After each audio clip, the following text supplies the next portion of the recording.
覚悟してろよ。行くぜ。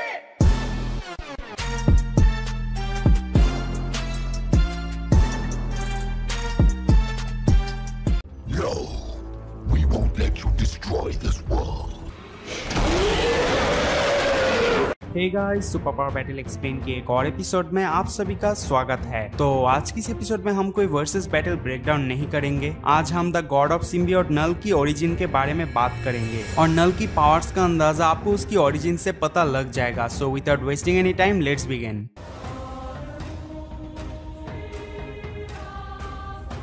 null the god of symbiote. अब उसे God of symbiote इसलिए कहा जाता है क्योंकि जितने भी सिम्बियोट्स को हम सब जानते हैं, जैसे कि venom, carnage, Riot and toxins, ये सब नल का ही हिस्सा है। नल की कहानी बिलियंस ऑफ ईयर्स पुरानी है, तब की जब स्पेस में कुछ भी नहीं था एक्सेप्ट डार्कनेस, और वही काले अंधेरे के बीच नल रहता था। एक दिन अचानक नल लाइट जैसा कुछ देखता है। उसकी तुरंत बाद ही कुछ सेलेस्टियल्स वहां आते हैं जो कि उस अंधेरे में जीवन की शुरुआत करना चाहते थे। इसके बाद नल उन सेलेस्टियल्स को रोकने की कोशिश करता है, लेकिन वो सेलेस्टियल्स कहते हैं कि ये जगह खाली है, यानी यहाँ पर कुछ भी नहीं है, और जो जगह खाली है उस जगह को भरना जरूरी है। लेकिन तब नल कहता है ये जगह खाली नहीं है, यहाँ पर मेरे साथ मेरी शैडो यानी परछाई भी रहता है, और मेरी परछाई इनएनिमेट नहीं, वो भी मेरी तरह जिंदा है। लेकिन सेलेस्टियल्स उस जगह को भरना चाहते थे, जिसको देखकर नल गुस्सा हो जाता है और अपनी परछाई के अंदर हाथ डाल के एक स्वॉर्ड बाहर निकलता है, और वो स्वॉर्ड उसकी परछाई से बनी थी। इसके बाद नल अपनी स्वॉर्ड से एक सेलेस्टियल्स का सर काट देता है, जिसे देखकर बाकी सेलेस्टियल्स भाग जाते हैं, और फिर नल उस सेलेस्टियल की कॉर्प्स को यूज करके भट्टी जैसा कुछ बनाता है, एंड उसके बाद वो अपनी स्वॉर्ड को उस भट्टी में रख के हथौड़े से पीट के और भी इनहेंस्ड यानी बेहतर बना देता है, और इसी स्वॉर्ड को हम ऑल ब्लैक दी नेक्रो स्वॉर्ड के नाम पे जानते हैं। यहाँ पर एक इम्पोर्टेंट बात ये है कि जब नल अपनी स्वॉर्ड को हथौड़े से पीट के बेहतर बना रहा था, तब वो स्वॉर्ड उस हथौड़े की आवाज एंड उस भट्टी की आग से डर रहा था, और पॉसिबली यही वजह है कि सिम्बियोट्स आग और तेज आवाज से डरते हैं, क्योंकि आगे चलकर इसी स्वॉर्ड की प्रॉपर्टीज से सिम्बियोट्स को बनाया जाएगा। इसके बाद नल फैसला करता है कि वो अपनी ऑल ब्लैक दी नेक्रो स्वॉर्ड को यूज करके सभी गॉड्स एंड उनकी क्रिएशंस को मिटा देगा। नल की स्वॉर्ड उसकी पावर्स को इनहेंस्ड करने के साथ साथ उसे प्रोटेक्शन भी देता है। इसके बाद नल सभी गॉड्स एंड उनकी क्रिएशन को मिटाना शुरू कर देता है। वो काफी गॉड्स को मार चुका था, और इसी के चलते एक दिन नल का सामना एक काफी ज्यादा पावरफुल गॉड से हो जाता है, और उन दोनों में काफी अच्छा लड़ाई चलता है। लड़ते लड़ते वो दोनों एक प्लेनेट पर गिर जाते हैं। ये एक ऐसा प्लेनेट था जहाँ की लोग गॉड्स पर भरोसा रखते थे, लेकिन फिर भी उनकी हालत काफी बुरे चल रहे थे। इसके बाद इसी प्लेनेट का एक आदमी नल एंड उस गॉड को लड़ते हुए देखता है। वो उनके पास जाता है। पास जाने के बाद वो गॉड इस आदमी से मदद मांगता है, और इस आदमी का नाम होता है गौर। गौर की जिंदगी काफी ज्यादा दर्दनाक थी। उसकी माँ को जानवर खा गया, उसकी बीबी और होने वाले बच्चे एक भूकंप में मारे गए थे, और उसके अपने लोगों ने ही उसे पराया कर दिया था। तो गौर को ऐसा लगता था कि ये सब गॉड्स के वजह से हो रहे हैं। इसके बाद गौर उस गॉड को कहता है कि गॉड्स के वजह से आज हमारी हालत इतनी बुरी है, और तुमने सोचा भी कैसे कि मैं गॉड यानी तुम्हारी मदद करूंगा। इसके बाद नल की बॉडी से एक छोटा सा टुकड़ा गौर के पास आ जाता है। गौर उस टुकड़े को यूज करके उस गॉड को डिफीट कर देता है। इसके बाद उस छोटा सा टुकड़ा गौर के साथ मर्ज हो जाता है, और उसके पास सिम्बियोटिक पावर्स आ जाती है, और यही से ही गौर बन जाता है गॉड द गॉड बुचर। तो इस लड़ाई के बाद नल काफी ज्यादा घायल हो चुका था, एंड वो एक प्लेनेट पे चला गया था अपने आप को हील करने के लिए, और काफी सालों तक वो अपने आप को हील करता रहा। इसी के दौरान उसने जाना कि उसकी जो शैडो है वो दूसरे लिविंग बींग्स के साथ मर्ज होके बॉन्डिंग बना सकते हैं, और जिस लिविंग बींग के साथ उसकी शैडो मर्ज होगी वो उसे कंट्रोल कर सकता है, उसकी फीलिंग्स को फील कर सकता है, उसकी आंखों से देख सकता है, एंड उसकी माइंड को कंट्रोल भी कर सकता है। इसके बाद वो अपनी शैडो को दूसरे लिविंग बींग के साथ जोड़ देता है, और उन सब लिविंग बींग्स को कंट्रोल करने लगता है, और नल इन सभी का हाइव माइंड्स बन जाता है। यानी सिंपल लैंग्वेज में बोले तो कंट्रोल रूम, जहाँ से सिम्बियोट्स को कंट्रोल किया जाता है। इसके बाद नल को कहीं जाने की जरूरत नहीं पड़ता था, क्योंकि वो अपनी सिम्बियोट्स को यूनिवर्स की अलग अलग जगह में भेजता था सब कुछ तबाह करने के लिए, और इसी के चलते नल बन गया था नल द गॉड ऑफ सिम्बियोट। इसके बाद एक दिन नल की एक ड्रैगन टाइप सिम्बियोट अर्थ पे आके सब कुछ डिस्ट्रॉय करने लगता है। वो ड्रैगन टाइप सिम्बियोट अर्थ पे काफी ज्यादा डिस्ट्रक्शन कर रहा था, था और फिर उस ड्रैगन टाइप सिम्बियोट को रोकने के लिए एक काफी ज्यादा पावरफुल गॉड आ जाता है जिसे हम God of thunder and son of Odin Thor के नाम पे जानते हैं। थॉर आके अपनी एक पावरफुल थंडर ब्लास्ट से उस ड्रैगन टाइप सिम्बियोट को हरा देता है। थॉर की वो थंडर ब्लास्ट काफी ज्यादा पावरफुल होता है और नल भी उस थंडर ब्लास्ट को महसूस कर पा रहा था। उस थंडर ब्लास्ट की वजह से नल का माइंड कनेक्शन सभी सिम्बियोट से टूट जाता है। इसके बाद सारे सिम्बियोट्स अपने आसपास के लिविंग बींग्स के साथ जुड़ जाते हैं और अच्छे लिविंग बींग्स के साथ जुड़ने की वजह से उनमें अच्छाई भी आ जाती है। अच्छाई आने की वजह से वो सारे सिम्बियोट्स समझ जाते हैं कि नल जो कि उनका गॉड है वो असल में एक इवल टाइप कैरेक्टर है और इसी वजह से सारे सिम्बियोट्स नल के खिलाफ जाके उससे लड़ने लग जाते हैं। वो सारे सिम्बियोट्स नल को चारों तरफ से घेर के उसे कैद कर लेता है और एक गोल केज यानी पिंजरा जैसा कुछ बना देता है ताकि नल बाहर ना निकल पाए। और इसी जगह को हम क्लिंटर के नाम पे जानते हैं, यानी क्लिंटर एक जेल है जो कि सिम्बियोट्स ने मिलकर नल को कैद करने के लिए बनाए थे। तो ये था नल की ओरिजिन और नल की पावर्स एंड एबिलिटीज को फ्यूचर वर्सेस बैटल में डिस्कस करेंगे। तो अगर आप नल के ऊपर वर्सेस बैटल देखना चाहते हैं तो मुझे कमेंट सेक्शन पे जरूर बताना और ये भी बताना कि नल की ओपोनेंट हम किसे रखें। और गॉड द गॉड बुचर वो तो कॉमिक्स में इतना ज्यादा पावरफुल है कि उसे डिफीट करने के लिए डिफरेंट टाइमलाइंस की 3 थॉर को एक साथ आना पड़ा था। इसके अलावा थॉर 4 यानी लव एंड थंडर में हमें गॉड द गॉड बुचर ऐसे विलेन दिखने वाला है। तो